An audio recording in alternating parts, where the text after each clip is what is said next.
ਪਿਆਰੇ ਦੋਸਤੋ, ਜਿਵੇਂ ਕਿ ਅਸੀਂ ਜਾਣਦੇ ਹਾਂ ਕਿ ਪਿਛਲੇ ਕੋਈ ਪੌਣੇ 2 ਸਾਲਾਂ ਤੋਂ ਸੰਸਾਰ ਭਰ ਵਿੱਚ ਇੱਕ ਮਹਾਂਮਾਰੀ ਨੇ ਆਪਣਾ ਭਿਆਨਕ ਰੂਪ ਧਾਰਨ ਕੀਤਾ ਹੋਇਆ ਹੈ।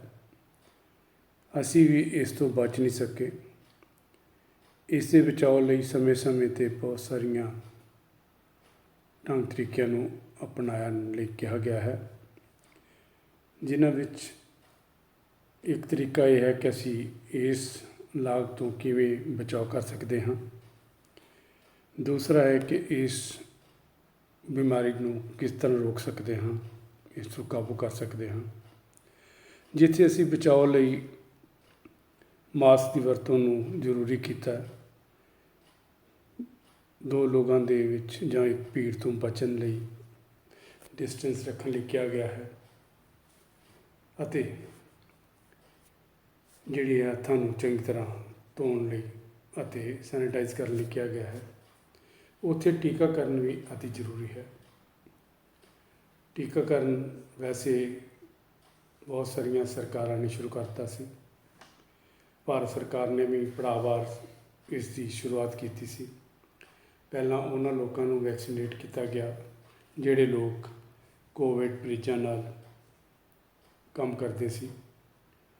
ਫਿਰ ਉਹਨਾਂ ਲੋਕਾਂ ਨੂੰ ਜਿਹਨਾਂ ਦਾ ਆਮ ਜਨਤਾ ਨਾਲ ਜ਼ਿਆਦਾ ਵਾਹ ਪੈਂਦਾ ਸੀ। ਫਿਰ ਉਹ ਲੋਕ ਜਿਹੜੇ ਵੱਡੀ ਉਮਰ ਦੇ ਔਰ ਕਿਸੇ ਨਾ ਕਿਸੇ ਬਿਮਾਰੀ ਨਾਲ ਪੀੜਤ ਸੀ।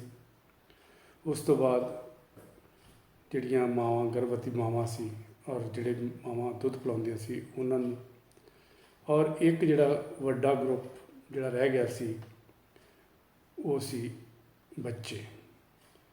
ਭਾਵੇਂ ਕਿ ਬੱਚਿਆਂ ਵਿੱਚ ਇਹ ਕੋਵਿਡ ਵੈਕਸੀਨ ਜਿਹੜੀ ਹੈ ਸੰਸਾਰ ਪੱਧਰ 'ਤੇ ਵੇਖਣ ਨੂੰ ਮਿਲੀ ਹੈ ਕਿ ਇਹ ਓਨਾ ਭਿਆਨਕ ਰੂਪ ਧਾਰਨ ਨਹੀਂ ਕਰਦੀ, ਪਰ ਜਿਹੜੇ ਬੱਚੇ ਕਿਸੇ ਨਾ ਕਿਸੇ ਬਿਮਾਰੀ ਨਾਲ ਪੀੜਤ ਹੁੰਦੇ ਹਨ ਉਹਨਾਂ ਵਿੱਚ ਇਹ ਹੋਰ ਵੀ ਸੀਰੀਅਸ ਹੋ ਜਾਂਦੀ ਹੈ।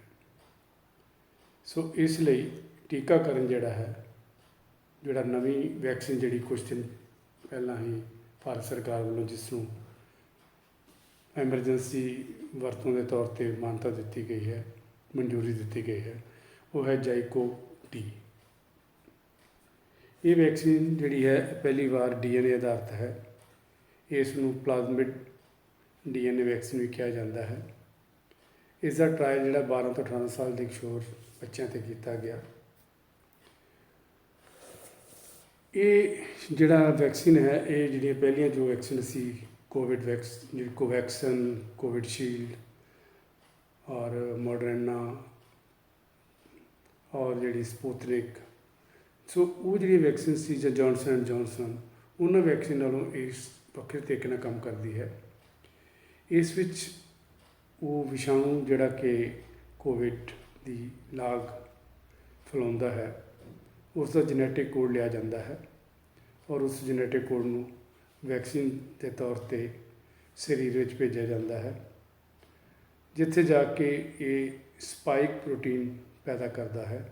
ਬਾਕੀ ਵੈਕਸੀਨ ਵਿੱਚ ਅਸੀਂ ਐਂਟੀਜਨ ਜਿਹੜਾ ਹੈ ਉਹ ਬਾਹਰੋਂ ਦਿੰਦੇ ਹਾਂ, ਪਰ ਇਹਦੇ ਵਿੱਚ ਐਂਟੀਜਨ ਜਿਹੜਾ ਹੈ ਉਹ ਸਰੀਰ ਦੇ ਵਿੱਚ ਬਣਦਾ ਹੈ ਔਰ ਉਹ ਜਿਹੜੀ ਹੈ ਸਪਾਈਕ ਪ੍ਰੋਟੀਨ ਬਣਦੀ ਹੈ, ਉਹ ਜਿਹੜੀ ਹੈ ਉਹ ਸਾਡੀ ਪ੍ਰਤੀਰੋਧਕ ਜਿਹੜੀ ਪ੍ਰਣਾਲੀ ਹੈ ਉਸ ਨੂੰ ਉਤੇਜਿਤ ਕਰਦੀ ਹੈ। ਇਸ ਨਾਲ ਸਾਡੇ ਸਰੀਰ ਵਿੱਚ ਐਂਟੀਬਾਡੀਜ਼ ਬਣਦੀਆਂ ਹਨ ਔਰ ਜਿਹੜੀਆਂ ਸਾਡੇ ਸਰੀਰ ਨੂੰ ਭਵਿੱਖ ਵਿੱਚ ਇਸ ਬਿਮਾਰੀ ਤੋਂ ਜਿਹੜੀ ਹੈ ਉਹ ਪ੍ਰੋਟੈਕਟ ਕਰਦੀਆਂ ਹਨ, ਬਚਾਉਂਦੀਆਂ ਹਨ। ਇਹ ਜਿਹੜੀ ਵੈਕਸੀਨ ਹੈ ਇਸ ਦਾ ਜਿਹੜਾ ਟਰਾਇਲ ਹੈ 12 ਤੋਂ 17 ਸਾਲ ਜਾਂ 18 ਸਾਲ ਤੱਕ ਕੀਤਾ ਗਿਆ ਹੈ। ਭਾਰਤ ਸਰਕਾਰ ਨੇ ਮਾਹਰ ਕਮੇਟੀ ਦੀ ਸਿਫਾਰਿਸ਼ਾਂ ਦੇ ਆਧਾਰ 'ਤੇ ਕੰਪਨੀ ਨੂੰ ਐਮਰਜੈਂਸੀ ਵਰਤੋਂ ਦੇ ਅਧਿਕਾਰ ਦੀ ਮਨਜ਼ੂਰੀ ਦਿੱਤੀ ਹੈ। ਇਹ ਵੈਕਸੀਨ ਦੂਸਰੀਆਂ ਵੈਕਸੀਨਸ ਨਾਲੋਂ ਥੋੜ੍ਹੀ ਵੱਖਰੀ ਇਸ ਤਰ੍ਹਾਂ ਵੀ ਹੈ ਕਿ ਇਸ ਲਈ ਕਿਸੇ ਤਰ੍ਹਾਂ ਦੀ ਸੂਈ ਦੀ ਵਰਤੋਂ ਨਹੀਂ ਕੀਤੀ ਜਾਂਦੀ। ਇੱਕ ਇੰਜੈਕਟਰ ਹੁੰਦਾ ਹੈ ਜਿਹੜਾ ਕਿ ਦਬਾ ਕੇ ਜਦੋਂ ਉਸ ਜਗ੍ਹਾ 'ਤੇ ਦਬਾਇਆ ਜਾਂਦਾ ਹੈ, ਉਸ ਜਗ੍ਹਾ 'ਤੇ ਲਗਾ ਕੇ ਦਬਾਇਆ ਜਾਂਦਾ ਹੈ ਜਿੱਥੇ ਇਸ ਵੈਕਸੀਨ ਦੇਣੀ ਹੁੰਦੀ ਹੈ, ਔਰ ਇਸ ਨਾਲ ਕਿਸੇ ਤਰ੍ਹਾਂ ਦੀ ਕੋਈ ਦਰਦ ਨਹੀਂ ਹੁੰਦੀ ਔਰ ਨਾ ਹੀ ਜਿਹੜਾ ਬੰਦਾ ਇਸ ਨੂੰ ਲਗਾ ਰਿਹਾ ਹੈ ਉਸ ਨੂੰ ਇਨਫੈਕਸ਼ਨ ਦੀ ਕੋਈ ਸੰਭਾਵਨਾ ਹੁੰਦੀ ਹੈ। ਸੋ ਇਹ ਜਿਹੜੀ ਹੈ ਸੂਈ ਰਹਿਤ ਤੇ ਦਰਦ ਰਹਿਤ ਪ੍ਰਣਾਲੀ ਵੀ ਕਿਹਾ ਜਾ ਸਕਦਾ ਹੈ।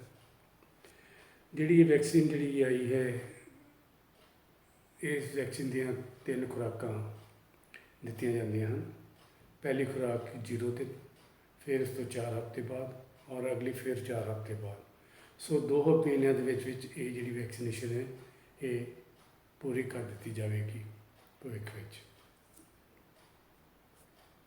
ਇਹ ਜਾਈਕੋਡ ਡੀ ਜਿਹੜੀ ਹੈ ਇਹ ਆਮ ਜਿਹੜੀ ਵੈਕਸੀਨ ਜਿਹੜੀਆਂ ਸੀ ਨੇ ਉਸੇ ਤੇ ਤਾਪਮਾਨ 'ਤੇ ਹੀ ਰੱਖਿਆ ਜਾ ਸਕਦਾ ਹੈ।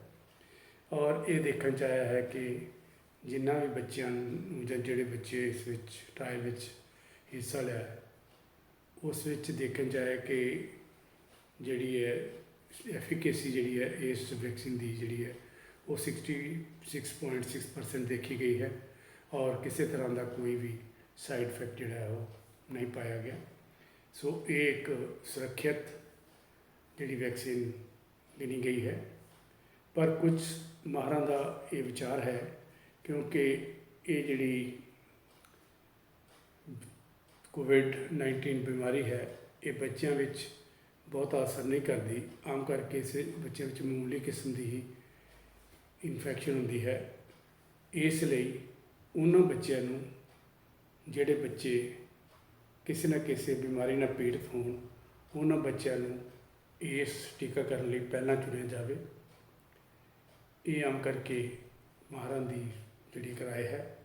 ਦੂਸਰੀ ਮਾਹਰਾਂ ਦੀ ਇਹ ਰਾਏ ਹੈ ਕਿ ਜੇਕਰ ਅਸੀਂ 70% ਲੋਕਾਂ ਨੂੰ ਭਾਵੇਂ ਉਹ ਕੁਦਰਤੀ ਤੌਰ 'ਤੇ ਆਪਣੀ ਪ੍ਰਤੀਰੋਧਕ ਸ਼ਕਤੀ ਵਧਾ ਲਈ ਹੋਵੇ ਇਨਫੈਕਸ਼ਨ ਤੋਂ ਬਾਅਦ, ਚਾਹੇ ਅਸੀਂ ਟੀਕਾਕਰਨ ਨਾਲ ਇਸ ਜਿਹੜੀ ਇਮਿਊਨਿਟੀ ਹੈ ਜਾਂ ਜਿਹੜੀ ਪ੍ਰਤੀਰੋਧਕ ਸ਼ਕਤੀ ਹੈ ਉਸ ਨੂੰ ਵਧਾ ਲਿਆ ਹੋਵੇ, ਜੇ ਅਸੀਂ 70% ਆਬਾਦੀ ਨੂੰ ਇਸ ਦੇ ਅੰਡਰ ਲੈ ਆਉਂਦੇ ਹਾਂ ਤਾਂ ਅਸੀਂ ਇਸ ਬਿਮਾਰੀ ਦੀ ਰੋਕਥਾਮ ਜਾਂ ਇਸ ਨੂੰ ਕਾਬੂ ਵਿੱਚ ਰੱਖ ਸਕਦੇ ਹਾਂ। ਸੋ ਸਾਡੀ ਇਹ ਕੋਸ਼ਿਸ਼ ਹੋਵੇ ਕਿ ਜਦੋਂ ਇਹ ਨਵੀਂ ਵੈਕਸੀਨ ਜਿਹੜੀ ਆ ਰਹੀ ਹੈ ਉਹਨਾਂ ਬੱਚਿਆਂ ਨੂੰ ਦਿੱਤੀ ਜਾਵੇ ਜਿਨ੍ਹਾਂ ਬੱਚਿਆਂ 'ਚ ਬਿਮਾਰੀ ਦੀ ਸੰਭਾਵਨਾ ਜ਼ਿਆਦਾ ਹੋਵੇ, ਤਾਂ ਜਿਹੜੇ ਬੱਚੇ ਇਸ ਤੋਂ ਪਹਿਲਾਂ ਕਿਸੇ ਹੋਰ ਬਿਮਾਰੀ ਨਾਲ ਪੀੜਤ ਹੋਣ। ਬਹੁਤ ਬਹੁਤ ਧੰਨਵਾਦ।